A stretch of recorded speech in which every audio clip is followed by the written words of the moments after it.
Hello everyone, this is Etam, the head engineer here at TriLift Mobility, and today I'll be showing you guys how to install a TriLift onto your vehicle. So in front of me, we got four things here. We got the wiring kit in this box over here. We'll open that later.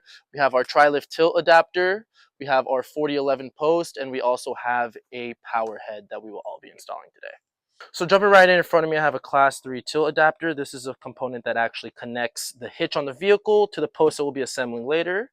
And this is what allows you to swing away that post so that you can access your trunk whenever you need to. So the first step is grabbing your hitch pin that comes with the tilt and removing this pin off the back and unscrewing this square box that comes installed on top of it. So once you disassemble this little box with the spring, we're simply going to slide it into the horizontal bar of the tilt, and we're going to get it down, preferably into the lower hole. We do this so we could try and get the tilt as close to the hitch as possible. And we'll kind of bring this kind of in, just make sure it's nice and aligned. It's a little bit easier to do it here than once it's already on the hitch. So coming down to the hitch of the vehicle, we're just going to insert the horizontal bar into the hitch until the holes align and we have our tilt in place. So now that we've done that, you want to take the pin that comes with the hitch pin and slide it in through the two holes that you have aligned here. You're also going to want to just start threading it just to kind of get it in place. And at the same time, we take the sleeve that comes with the hitch pin and we install it on the other side so that it's seated nicely inside of the hitch. So now we just take our 7/8 inch wrench and we tighten our silent hitch pin.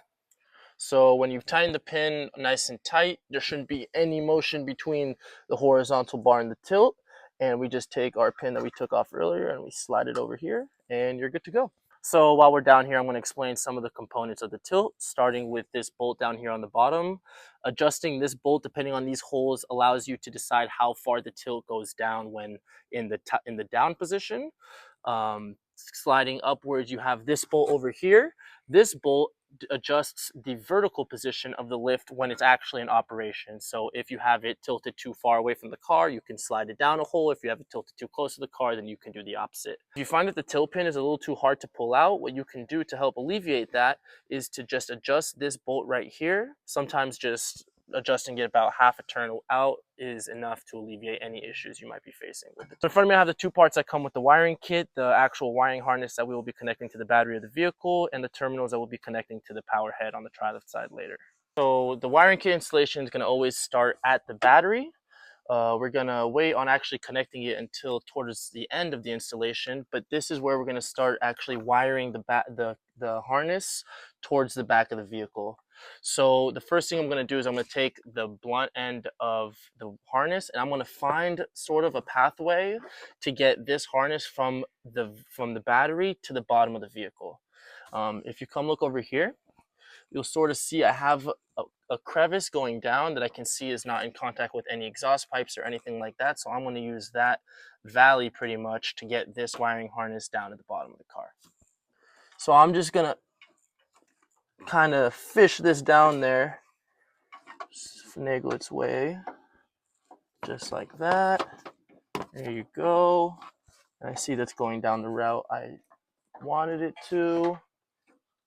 And just keep feeding more and more of the harness until I have enough underneath the car that I know I can actually reach and grab. So now that we're at the bottom of the car, we basically fished down most of the wiring harness through that little valley we were talking about earlier. We made sure to keep just enough up there to connect to the battery, and we're just sort of making sure that it's not touching any rotating parts and or any exhaust pipes, which we appear to be clear of over here. First thing I'm going to do is I'm actually just going to zip tie it to this strut right here. Again, making sure not to touch this drive shaft and this muffler over here on the other side. So I just took the last 15 minutes to wire the wiring kit from the front of the vehicle along the frame towards the back of the vehicle where we'll be mounting the TriLift. It's good to know that you want a little bit of slack just because sometimes when the car is driving over the highway, you can run over some suspension that might expand and contract. So just trying to keep it above the frame and a little bit of slack should do you favors in the long run.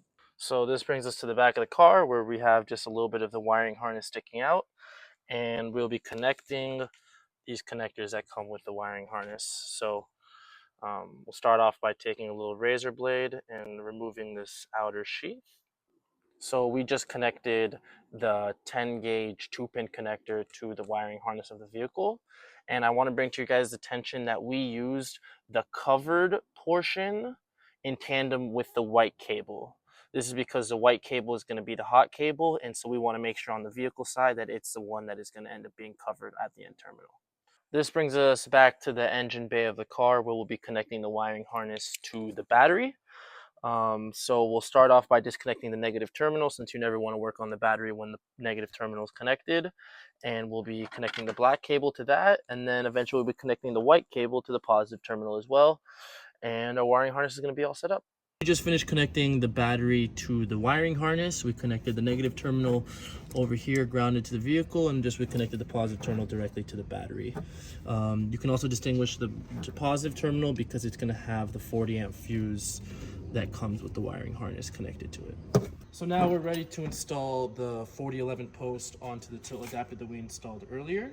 We're going to start off by setting it down and taking out both of these bolts that come already set inside the post. And we're just going to take this post and we're just going to slide it onto the vertical bar of the tilt until it sits down nicely. As part of the adjustability that comes with our tilt mechanism, you can install the post on any one of these set of holes that you would like. However, we personally recommend installing it as low as possible that the veteran still feels comfortable lifting up the chair to that height. So I'd also like to point you guys' attention that on the left side of the lift, the top hole is a little bit bigger. That is designed to accommodate the bolt head of the socket screw so that it can actually mate up onto the vertical bar and there's no rattling between the tilt and the actual lift itself. So now that we've installed the post onto the tilt, it's time to install the power head onto the post assembly.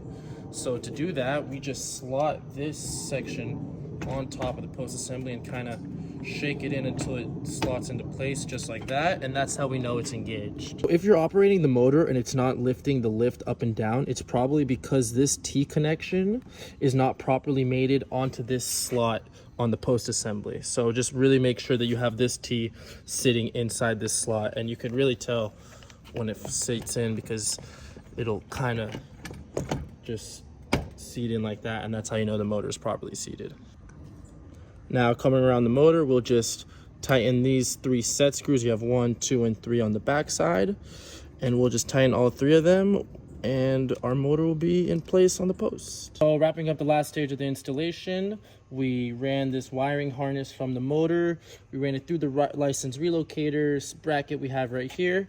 Just held it along the post and just connected it to the wiring harness at the bottom of the car. Just making sure it was like out of the way of the tilt or anything that might come in the position over there. And with all that being said, the installation should be complete. So now that we've completed the installation, it's time to test the lift to make sure that it works. So we're going to start by putting the key in the key fob and turning on the light. Us having a light shows us that the motor head is getting power, so that's a good sign. And we'll run it down. And now you can see that the lift is actually operating downward. And we'll bring it up as well. Now we have had some people say that sometimes that the switch is working in reverse, so up is down and down is up. This just means that they probably wired it backwards at the hitch. The easiest thing to fix that would be simply just to rotate the switch upside down, and they should be on their way. And one last thing before signing off, I want to show you guys how to operate the tilt. So with the lift in the up position and no chair on the actual lift, you just come down here and you pull the pin out. And then you should have access and the ability to push the tilt down, which will then give you access to your trunk. And then you could bring it back up. And don't forget to put the pin in before you put a chair on, or else the lift is gonna fall on the chair. So find the center, and we're good to go.